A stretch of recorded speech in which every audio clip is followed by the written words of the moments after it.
Jadi kita ketemu lagi di sini, kita akan bahas tentang pengetahuan dan pemahaman umum. Sebelum kita mulai, marilah kita berdoa sesuai agama dan kepercayaan kita masing-masing di tempat kita masing-masing, agar apa yang kita dapat bisa bermanfaat. Baik, berdoa dipersilahkan. Ada kata selesai berdoa, ucapkan amin. Oke, baik, kita lanjut ya. Jadi seperti yang Kak Reka katakan, hari ini kita akan membahas tentang soal pemahaman, pengetahuan dan pemahaman umum. Tadi ada beberapa soal yang udah kita kerjakan secara mandiri dan udah kalian kirimkan jawabannya. Kita langsung aja masuk ke nomor 16. Nah, jadi seperti pertemuan kita di Februari, untuk pengetahuan dan pemahaman umum itu kebanyakan tentang teks literasi bahasa Indonesia. Jadi biasanya ditanya ide pokok, makna kalimat, dan lain-lain. Nah, kalau misal UTBK, seringkali Kak Reka bilang, kalau misal kalian mengerjakan UTBK, langsung fokus ke soal dulu, baru ke teks. Nah, karena kita hari ini bahas, jadi kita baca dulu. Ya, kita baca dulu teksnya. Baik, izinkan Kak Reka untuk baca. Oke. Pahami teks berikut untuk menjawab soal nomor 16 sampai 19. Jadi soal 16, 17, 18, 19, 4 soal itu teksnya sama, yaitu teks yang di depan kalian ini. Oke, mereka baca ya. Penyakit migrain pada dasarnya adalah sakit yang menyerang area kepala. Pada umumnya, penyakit ini diderita oleh orang dewasa. Namun, tidak menutup kemungkinan juga diderita remaja, bahkan anak-anak. Penamaan migrain diambil dari bahasa Yunani, yakni hemikrania. Gejala migrain berbeda dengan sakit kepala pada umumnya. Bila kebanyakan sakit kepala menyerang area kepala bagian tertentu, migrain selalu menyerang salah satu sisi kepala. Gejala bisa saja muncul begitu saja atau dipicu oleh faktor luar, seperti stres dan kelelahan otak. Ciri seseorang pengidap migrain adalah ia mengalami sakit di salah satu sisi kepala dengan intensitas yang sering. Bahkan bisa dirasakan selama berhari-hari. Faktor penyebabnya bisa karena genetik, kecemasan, dan gangguan bipolar. Oke, baik, kita lanjut ke nomor 17. Oke. Ide pokok paragraf kedua adalah di sini yang ditanyakan adalah ide pokok. Nah, sama seperti yang kemarin, ini Kak Reka ingatkan kembali. Jadi sekali lagi, untuk soal pengetahuan dan pemahaman umum atau PPU, itu biasanya terdiri atas teks-teks non-fiksi. Jadi teks-teks artikel ya yang berkaitan dengan fenomena sosial atau sains di Indonesia. Karena ini kan menuntut kita untuk memahami dan pengetahuan kita itu untuk ngecek seberapa luas ya pengetahuan kita dan cara kita memahami teks. Ya, jadi kebanyakan teks-teks non-fiksi atau teks-teks yang berdasarkan fakta lapangan. Biasanya soalnya berupa ide pokok yang ditanyakan atau topik atau sesuatu yang berkaitan dengan isinya, inti atau bahasan, bisa jadi informasi penting yang ada di dalam teks atau bisa jadi juga makna. Tadi nomor 1 tadi makna ya, nomor 16 tadi tentang makna istilah. Nah, untuk soal nomor 17, ini berkaitan dengan yang A, mempertanyakan tentang isi atau kandungan dari teks. Ini udah ada ya di pertemuan Februari yang lalu.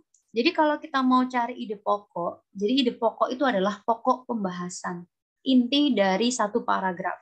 Nah, jadi yang perlu kita lakukan adalah yang pertama, fokus ke paragraf yang ditanyakan. Tadi yang ditanya adalah paragraf yang kedua. Jadi nanti kita fokus ke paragraf yang kedua.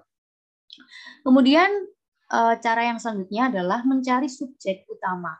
Kemarin kita udah belajar yang ragu, subjek itu nggak selalu orang, tapi subjek adalah hal yang dibahas, hal inti yang dibahas. Jadi kita mencari subjek utama di setiap kalimat. Gitu. Jadi setiap kalimat kan punya subjek. Nah, itu yang kita cari. Apa sih yang dibahas di kalimat pertama? Apa yang dibahas di kalimat kedua? Dan kalimat-kalimat yang lain. Nah, dari subjek-subjek itu, kita akan cari mana subjek yang paling utama. Jadi, dia itu adalah subjek yang menjadi pokok pengembangan dari subjek-subjek yang lain. Nah, ini ya namanya SPU, subjek paling utama. Nah, di kalimat itulah kalau misal kalimat itu memuat SPU atau subjek paling utama, itu biasanya dia adalah kalimat utama. Jadi dalam satu paragraf itu biasanya disusun dari dua kalimat. Kalimat utama sama kalimat penjelas. Kalau kalimat utama itu adalah kalimat yang memuat ide pokok atau kalimat yang memuat subjek utama. Nah, tapi kalau kalimat penjelas itu adalah kalimat-kalimat yang merupakan ini pengembangan dari kalimat utama atau rincian dari kalimat utama. Jadi info-info lebih detail itu ada di kalimat penjelas. Tapi yang menjadi dasar satu paragraf itu bisa hadir itu adalah kalimat utama. Nah, ini adalah ciri-ciri kalimat utama. Yang pertama adalah membuat inti hal yang dibahas dalam teks. Jadi karena dia memuat subjek paling utama tadi ya. Kemudian bisa berdiri sendiri. Jadi kalau misal kita amputasi, kita potong-potong itu teksnya, meskipun dia berdiri sendiri, itu dia nggak ambigu. Gitu. Ya. Tapi kalau kalimat penjelas, kalau misal kita potong jadi dia berdiri sendiri, biasanya dia ini maknanya rancu, nggak jelas. Nah, kemudian biasanya kalau untuk kalimat utama itu biasanya tidak ada kata tunjuk. Kata tunjuk itu kata yang merujuk ke kata yang lain, seperti ini, itu, tersebutnya. Tapi beberapa kasus ada kalimat utama yang punya kata tunjuk. Jadi yang C ini opsional ya. Kebanyakan sih nggak ada. Kebanyakan. Tapi tidak menutup kemungkinan beberapa teks itu kalimat utamanya punya kata tunjuk. Oke. Nah, jadi kalimat utama atau kalimat yang menjadi dasar adanya satu paragraf itu biasanya kalau nggak di awal ya di akhir. Ya, kalau nggak di awal biasanya di akhir. Tapi ada juga beberapa kasus di mana kalimat utamanya ada di awal dan di akhir. Ada teks yang seperti itu, hanya saja jarang sekali. Biasanya kalimat utama kalau nggak awal ya akhir. Jarang sekali ada soal yang kalimat utamanya awal dan akhir. Kalau di awal namanya paragrafnya deduktif, ya. Kalau di akhir namanya paragrafnya adalah paragraf induktif. Nah, jadi kalau kita udah nemuin subjek utama, kita udah nemukan yang namanya kalimat utama. Nah, kalau kita mau temukan ide pokok, caranya adalah merinci atau meringkas atau menyimpulkan. Jadi kalimat utama kan bentuknya kalimat. Kalau kita mau nemuin ide pokok, jadi ide pokok itu intinya atau ringkasan dari kalimat utama. Jadi contohnya ini ya, cecak melindungi dirinya dengan kemampuan autotomi atau memutuskan ekornya. Ini kalimat utama. Nah, jadi kalau kita mau cari ide pokoknya berarti simpulan atau inti dari kalimat ini. Jadi kita bisa tulis ide pokoknya adalah perlindungan diri cecak atau autotomi cecak. Gitu. Karena UTBK ini adalah soal-soalnya bentuk pilihan ganda, jadi kita pilih jawaban yang paling tepat. Karena benar belum tentu tepat. Oke, lanjut ya. Kita masuk ke soal nomor 17. Jadi pokok paragraf kedua adalah, karena yang ditanyakan adalah paragraf kedua, jadi seperti yang tadi, mereka udah potong paragrafnya, jadi paragraf 2 saja. Nah, seperti yang tadi, kita akan cari untuk subjeknya. Nah, jadi kalimat pertama ini subjeknya adalah gejala migrain. Loh iya tak Kak? Iya, kita coba untuk baca ya. Gejala migrain berbeda dengan sakit kepala pada umumnya. Gejala migrain berbeda dengan sakit kepala pada umumnya. Nah, jadi apa yang dibahas di sini yaitu gejala migrain. Ya, subjeknya adalah gejala migrain. Kita lanjut. Kalau misal ada pertanyaan sangat diperbolehkan untuk chat ya, seperti kemarin. Tidak usah sungkan dan tidak usah takut, karena di sini kita belajar bersama-sama. Oke, kita lanjut. Bila kebanyakan sakit kepala menyerang area kepala bagian tertentu, migrain selalu menyerang salah satu sisi kepala. Nah, ini kita bisa simpulkan bahwa subjek utamanya adalah migrain lagi. Ya. Loh, kenapa kok nggak kebanyakan sakit kepala, Kak? Karena di sini ada koma. Jadi kalau misal ada koma, berarti kalimat kedua ini punya dua klausa. Ya, karena bila ini adalah konjungsi atau kata hubung, berarti dia adalah anak kalimat. Ya, Jadi kalau diawali konjungsi berarti dia anak kalimat dan induk kalimatnya ada di sini, ada di klausa kedua. Tuh. Ya. Jadi karena ada kata bila di sini posisinya adalah sebagai konjungsi atau kata hubung. Dan koma di sini berfungsi untuk memisahkan dua klausa. Nah, kalau ada dua klausa, di mana klausa yang pertama diawali konjungsi, berarti induk kalimatnya adalah yang ini, yang klausa kedua. Jadi subjek utamanya ada di yang klausa kedua. Jadi ini juga sama ya, membahas tentang migrain. Jadi kapan migrain itu menyerang atau migrain itu menyerang apa? Gitu. Lanjut. Gejala bisa saja muncul begitu saja atau dipicu faktor luar seperti stres dan kelelahan otak. Ini dari tadi typo ya. Karena ini cuma ada dua, jadi nggak perlu tanda koma. Ini yang membuat soal artinya keliru. Oke. Jadi kita bisa tentukan subjek utamanya adalah gejala yang biasa saja muncul. Gejala apa? Gejala migrain. Jadi kalimat kedua ini mengarah ke kalimat pertama, kalimat ketiga juga mengarah ke kalimat pertama. Jadi ini ada kan gejala ya. Gejala bisa saja muncul begitu saja. Gejala apa? Ya gejala migrain, bukan gejala jatuh cinta. Lanjut. Ciri seseorang pengidap migrain adalah ia mengalami sakit di salah satu sisi kepala dengan intensitas yang sering. Oke, jadi subjeknya sama ya di awal ya. Ciri seorang pengidap migrain. Ya. Jadi ini pokok pembahasannya juga tentang ciri-ciri migrain. Jadi hampir sama ya seperti mengarah atau mengacu ke kalimat pertama tentang gejala. Bahkan bisa dirasakan selama berhari-hari. Nah, bisa dirasakan ini adalah subjek utama. Subjek utamanya apakah? Ya ini bisa dirasakan. Ini kalian bisa lihat ya. Di sini ada konjungsi. Bahkan.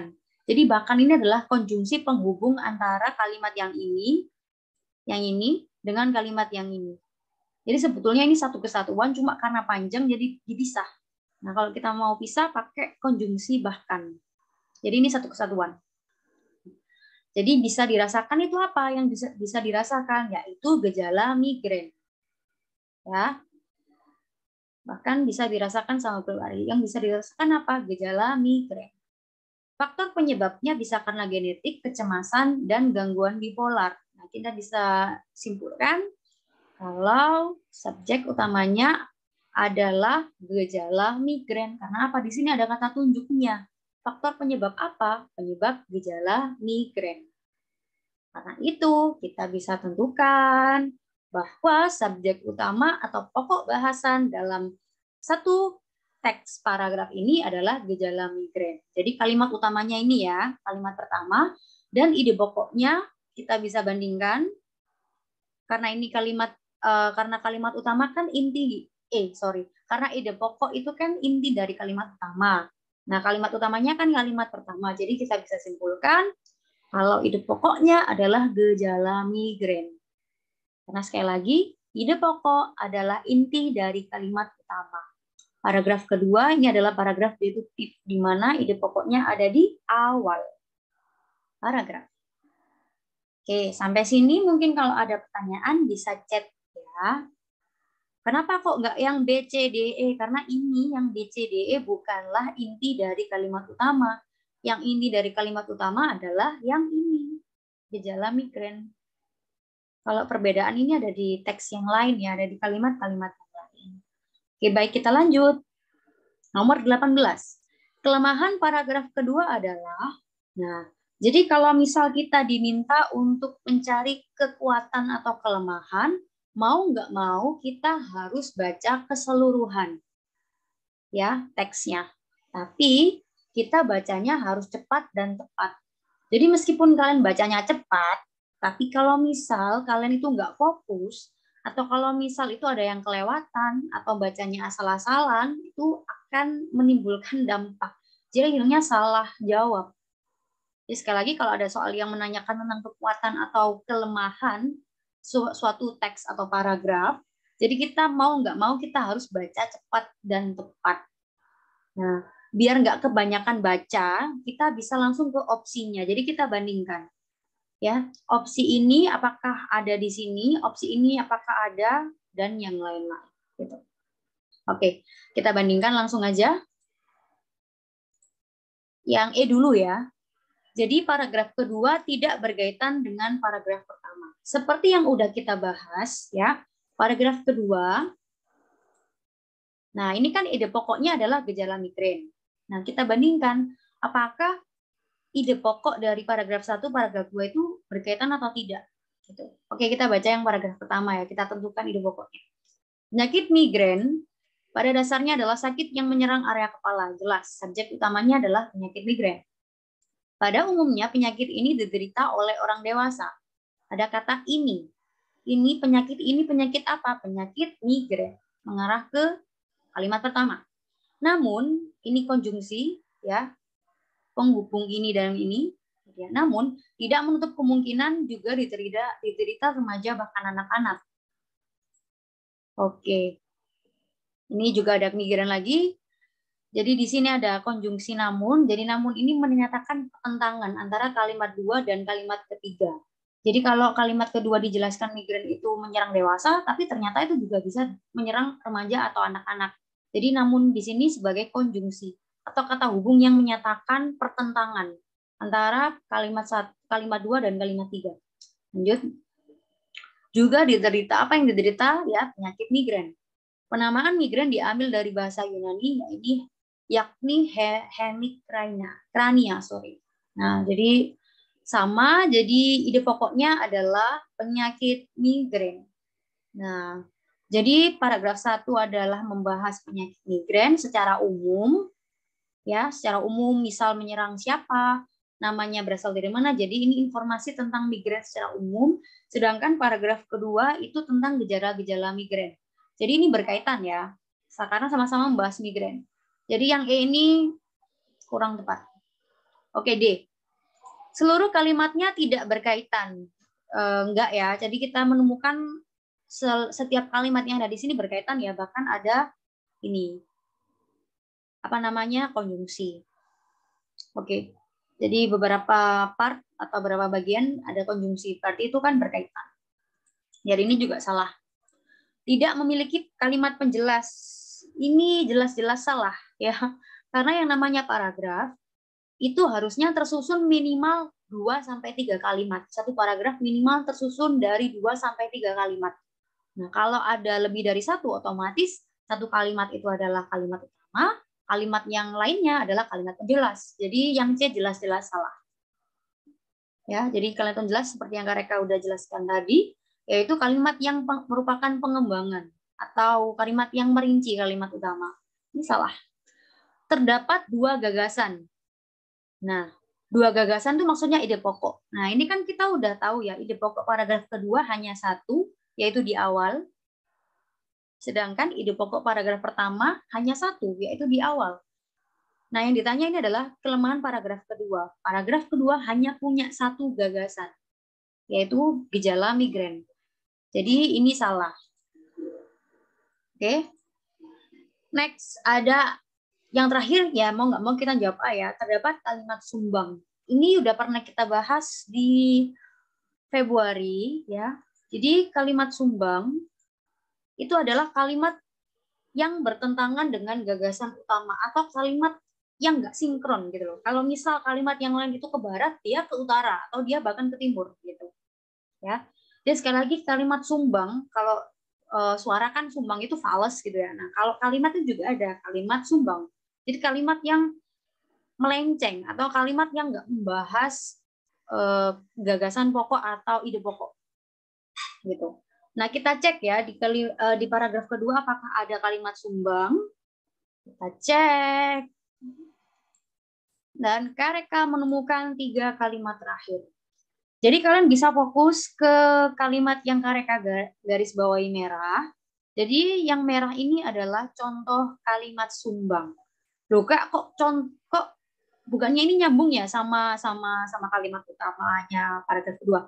Memang ini membahas tentang migrain, mendetailkan informasi tentang migrain. Tapi ada bedanya. Kalian bisa lihat di sini. di sini dibahas tentang gejala migrain, sedangkan di sini dibahas tentang ciri-ciri pengidap migrain. Ya. Jadi ciri sama gejala itu berbeda. Kalau kalian tidak percaya, bisa kalian cek di KBBI. Ya. Jadi gejala dan ciri-ciri itu berbeda. Ya. Jadi kalau gejala itu lebih ke hal-hal yang timbul gitu. Ya. Tapi kalau ciri itu adalah tanda. Jadi kalau gejala sama ciri itu berbeda. Sama ini juga dibahas tentang faktor penyebab. Ini kan membahas gejala, nah ini tapi membahas tentang faktor penyebab. Atau apa aja kebiasaan atau hal-hal yang menyebabkan migrain. Sedangkan kita udah jelas ya di awal tadi, kalau kalimat utamanya adalah gejala migrain. Ya, gejala migrain yang berbeda dengan sakit kepala pada umumnya. Itu ya.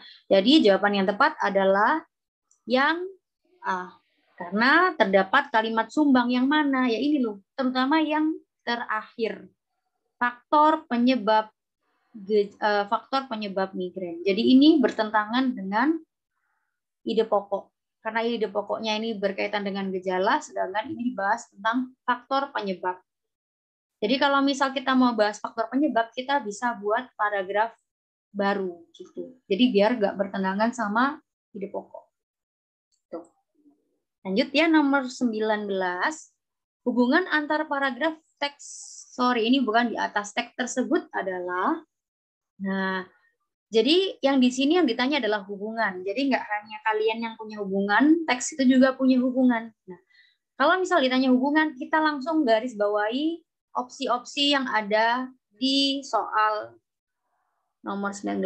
Nah, ini ada menyimpulkan, merinci, menambahkan, memperkuat salah satu informasi, membandingkan informasi. Jadi kita cek ya, kita cek apakah yang A yang benar, yang B, yang C, yang D atau yang I. Jadi kuncinya ya kalau pengetahuan dan pemahaman umum, kalau kita udah nemu ide pokok, itu kalau kita mau ditanya model apapun, kita itu ibaratnya udah punya kunci gitu. Ya. Oke, lanjut.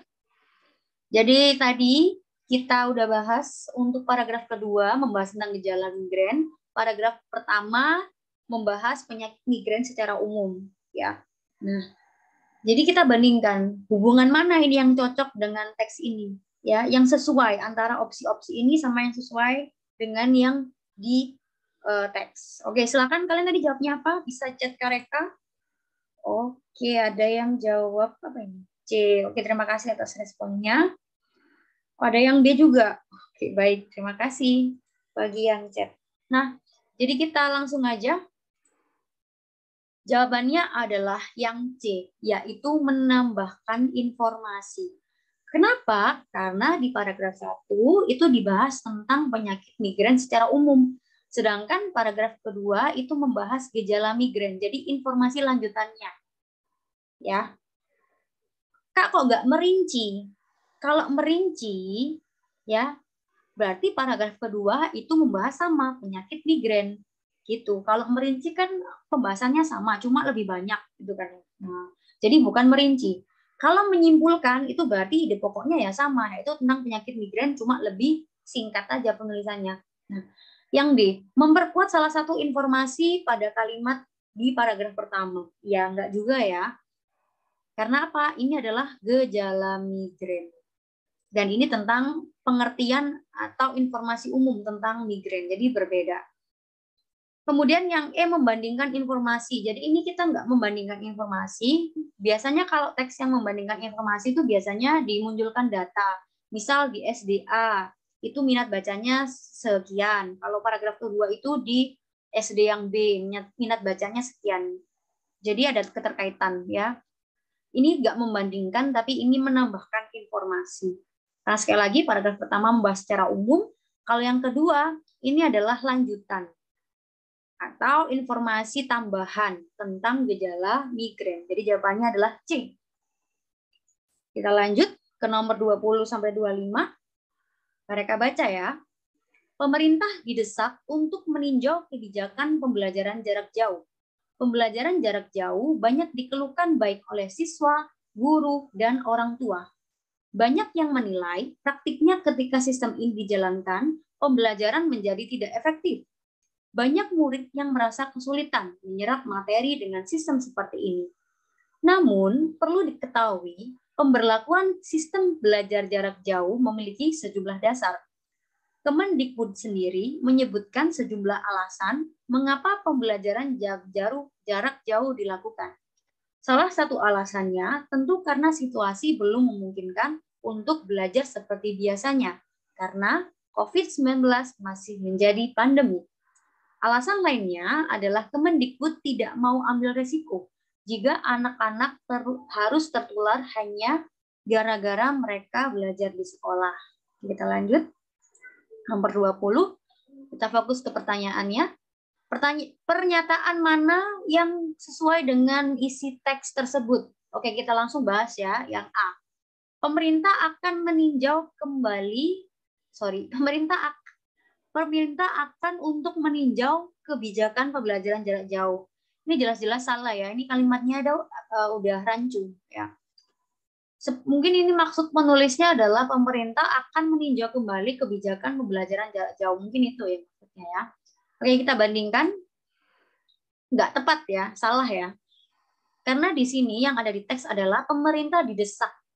Ya, jadi ditekan sama orang-orang. Pemerintah ditekan sama orang-orang untuk mengevaluasi atau ngecek tentang kebijakan pembelajaran jarak jauh. Jadi pemerintah ini ceritanya dia itu didesak atau ditekan orang-orang untuk meninjau. Nah, jadi yang A ini nggak tepat. Karena apa? Karena yang A ini pemerintah akan. Berarti pemerintahnya bersedia untuk meninjau. Jadi salah. Karena yang di teks ini pemerintahnya didesak. Ya. Jadi belum tentu dia akan meninjau. Lanjut yang B. Pembelajaran jarak jauh banyak dikeluhkan baik oleh siswa dan orang tua. Kita cek yang ada di kalimat, kita baca cepat. Oke, ada di kalimat kedua. Ini juga salah. Kenapa? Karena di teks ini yang mengeluh bukan hanya siswa dan orang tua, tapi juga ada guru. Jadi ada tiga pihak yang mengeluh. Jadi yang B juga salah. Lanjut yang C. Pada praktiknya, pembelajaran jarak jauh tidak bisa dilakukan. Kita cari. Oke, kita nemu di kalimat ketiga. Banyak yang menilai praktiknya ketika sistem ini dijalankan, pembelajaran menjadi tidak efektif. Banyak murid yang merasa kesulitan menyerap materi dengan sistem seperti ini. Nah, dari kalimat ketiga dan kalimat keempat, kita bisa simpulkan ya bahwa ternyata praktiknya itu bisa dilakukan, tapi tidak efektif. Jadi, yang C juga salah. Ya. Karena praktik ini sudah dilakukan meskipun dirasa kurang efektif atau tidak efektif. Lanjut. Saat ini pembelajaran tatap muka masih belum memungkinkan. Oke, kita kotak, kita cari tatap muka ya. Oke. Salah satu alasannya tentu karena situasi belum memungkinkan untuk belajar seperti biasanya karena COVID-19 masih menjadi pandemi. Jadi ini betul ya, karena apa?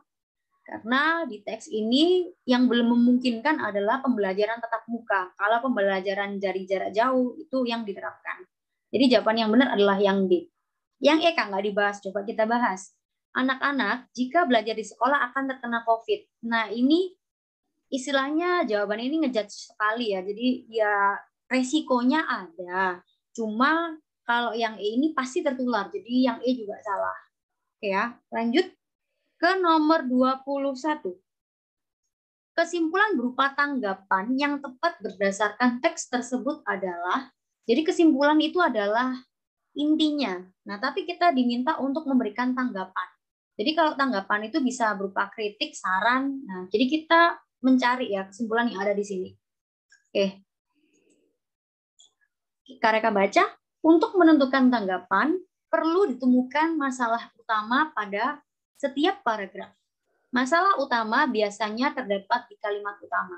Jadi kalau misal kita mau menanggapi sesuatu atau kita misal mau kasih kritik atau saran kan kita harus tahu dulu masalahnya apa, ya kan ya. Baru kita bisa kasih solusi. Kalau misal kita nggak paham permasalahan, tiba-tiba kita kasih solusi kan bisa jadi solusi atau kritik atau tanggapan kita kurang ngena atau kurang tepat ya. Jadi yang harus kita cari adalah masalah utamanya terlebih dulu. Dan masalah utama biasanya terdapat di kalimat utama.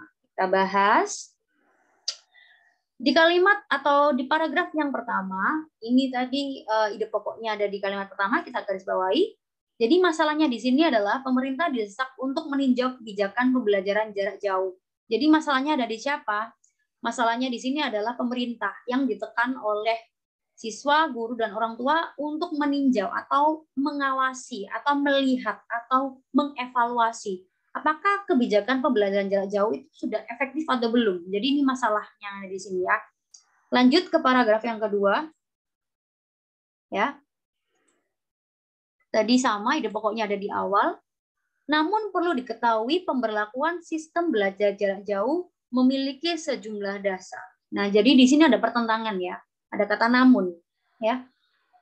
Perlu diketahui pemberlakuan sistem belajar jarak jauh memiliki sejumlah dasar. Jadi maksudnya, meskipun pembelajaran jauh itu dianggap nggak efektif, tapi Kemendikbud itu punya alasan yang kuat untuk tetap menerapkan pembelajaran jarak jauh. Jadi gitu. Jadi meskipun dirasa kurang efektif, Kemendikbud punya alasan, punya dasar yang kuat. Nah, kemudian ada masalah tambahan di sini, Kemendikbud tidak mau ambil resiko. Kalau misal ada anak yang tertular.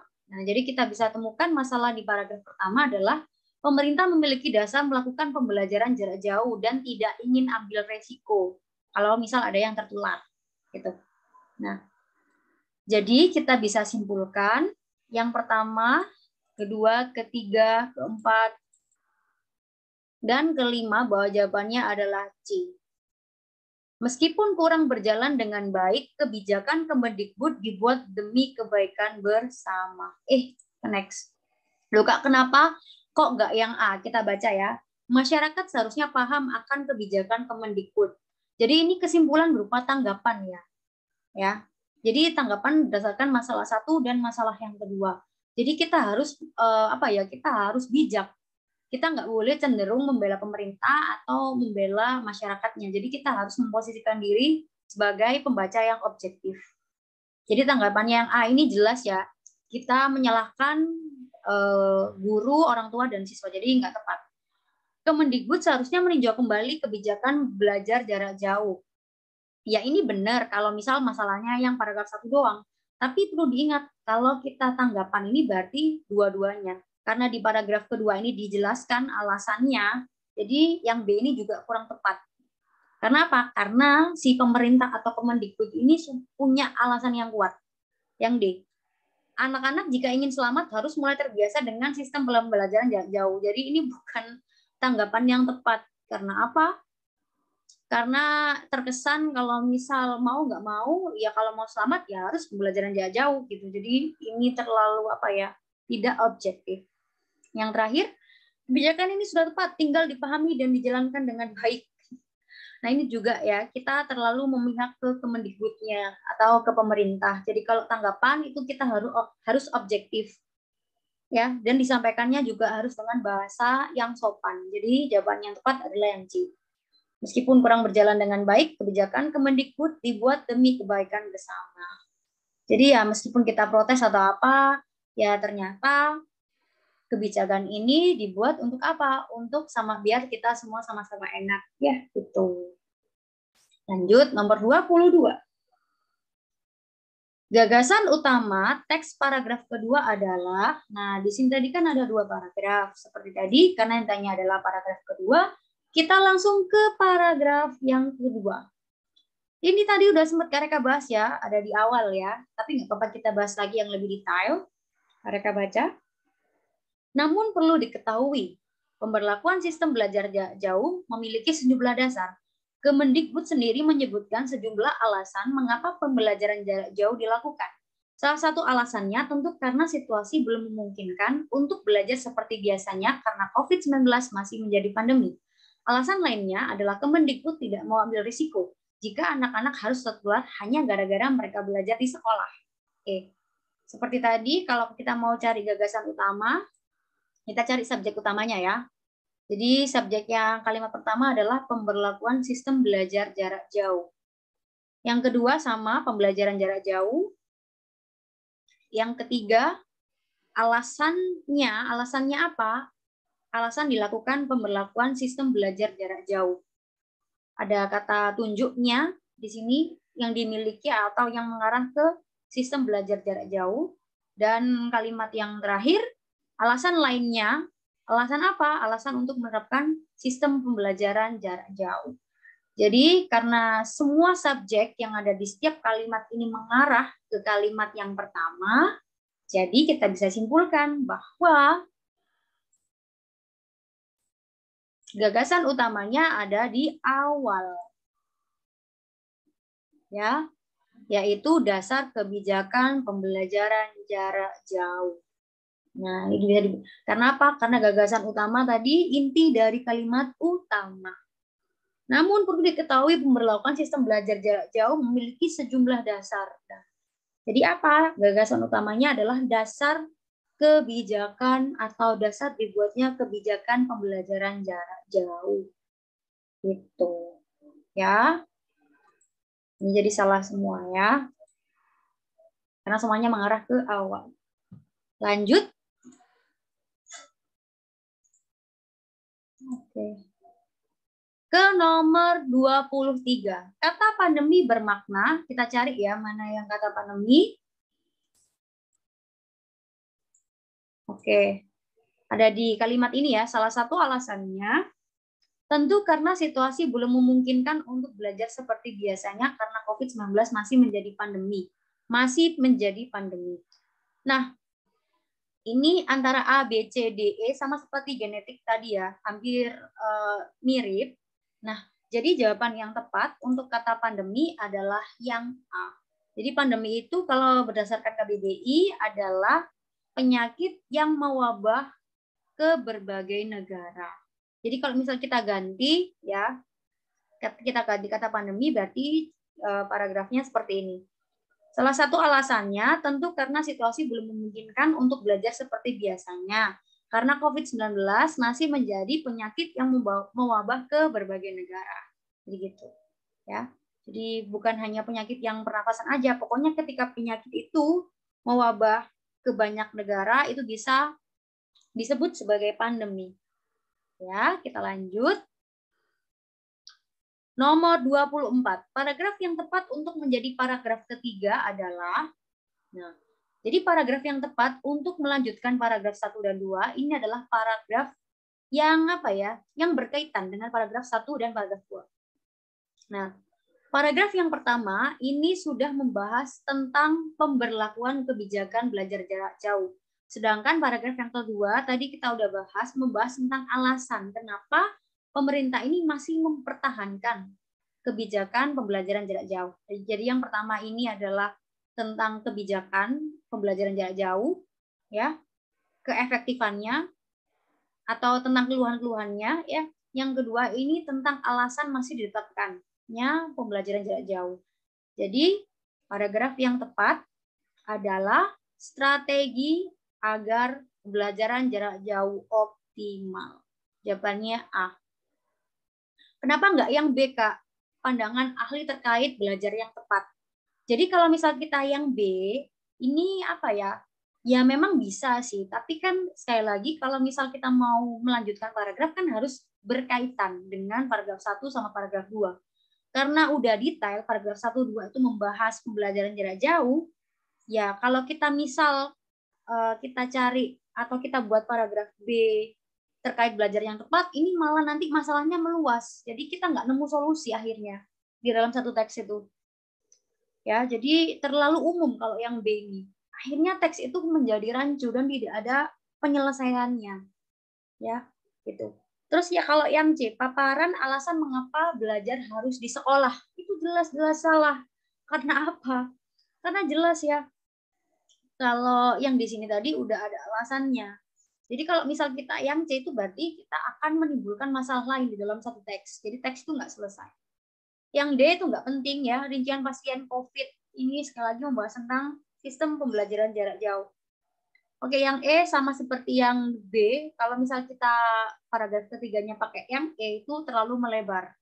Jadi yang tepat adalah yang A. Jadi strategi yang tepat agar pembelajaran jarak jauh optimal. Jadi paragraf ketiga ini bisa nanti jadi kesimpulan ya dari masalahnya pemerintah, masalahnya ini guru, siswa, orang tua. Jadi titik temunya gimana, solusinya gimana. Nah, itu ada di paragraf ketiga. Jadi lebih tepatnya tentang strategi. Jadi biar optimal itu gimana cara? Jadi jawabannya A. Kita lanjut ke nomor terakhir. Teks tersebut berpihak kepada, udah jelas ya, teks di sini berpihak. Jadi yaitu membela siapa? Siapa yang dibela di dalam teks ini? Kita bisa lihat, kita bisa cari ya orang-orang atau pihak-pihak yang terlibat di dalam teks ini. Yang pertama ada pemerintah, siswa, guru, orang tua, murid. Murid ini sama seperti siswa. Kemendikbud. Nah, jadi ada banyak pihak ya yang dilibatkan dalam teks ini. Kalau misal kita mau cari teks ini berpihak atau mendukung siapa, kita bisa cari ya. Kita bisa cari apakah teks ini mengarah atau memaparkan pendapat-pendapat yang apa ya? Yang membuat satu pihak itu terasa lebih menonjol daripada pihak lain. Nah, ini udah kentara banget ya. Di sini ada kata pemerintah, Kemendikbud ini juga pemerintah, ini juga ada Kemendikbud. Jadi ada 2 Kemendikbud dan ada 2 siswa, murid dan siswa. Karena ada sama-sama 2 pihak yang sama-sama kuat, kita bisa cari. Nah, di sini. Jadi di teks ini lebih berpihak ke Kemendikbud. Kenapa? Karena di paragraf kedua, si penulis ini memaparkan tentang alasannya Kemendikbud tetap menerapkan pembelajaran jarak jauh meskipun banyak yang nggak setuju atau banyak yang berpendapat kalau tidak efektif. Jadi penulis di dalam teks ini berpihak ke Kemendikbud karena dia membela Kemendikbud melalui teks ini yang ada di paragraf kedua. Ya, namun perlu diketahui pemberlakuan sistem belajar jarak jauh memiliki dasar. Nah, ini jelas dia pihak Kemendikbud, dia bela Kemendikbud. Alasan mengapa pembelajaran jarak jauh dilakukan. Nah, ini dia juga membela atau mendukung pendapat dari Kemendikbud. Terus ini yang terakhir, ini sangat kentara banget. Ya, Kemendikbud tidak mau mengambil resiko bila ada yang tertular. Jadi dia mendukung atau dia berpihak ke Kemendikbud dan mendukung alasan Kemendikbud untuk tetap melakukan pembelajaran jarak jauh. Jadi jawabannya adalah C. Ya, jadi bukan pemerintah, karena pemerintahnya di sini cuma 1. Kalau Kemendikbud ada 2. Bukan guru, bukan murid, karena di sini di paragraf kedua si penulis memaparkan alasannya Kemendikbud. Secara nggak langsung dia membela atau mendukung pendapat dari Kemendikbud.